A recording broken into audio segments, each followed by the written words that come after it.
That was the hardest part for me because I was down there to do ministry, and I couldn't do a lot of ministry because I was doing a lot of administrative stuff. It's work that has to be done. You have to coordinate those people, or they're, again, just running around like loose cannons. And the more loose cannons we had, the more problems we had.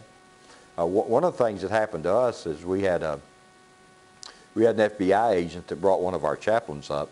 He brought one in and said, "Is this one of your chaplains?" We said, "Yeah, it is." Said, "Well, this is very unprofessional." Phyllis said, "What do you mean?" Well, they'd just gotten the hard hats. They were grabbing hard hats anywhere they could get one.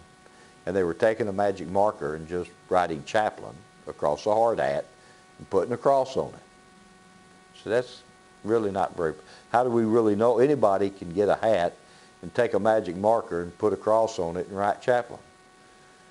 So it said, you know, how do we know? I said, well, probably one of the reasons you know if they're a real chaplain or not is the way they spell chaplain.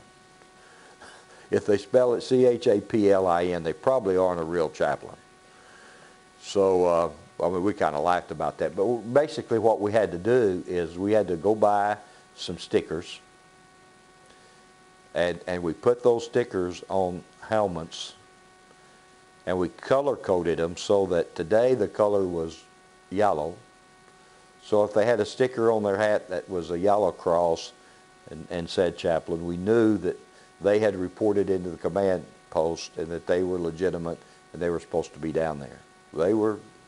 Tags were pulled and they were politely escorted off the site. So, I mean, you're going to run in, and unless there's some real good pre-planning done on how to credential people, you're going to run into some of these problems.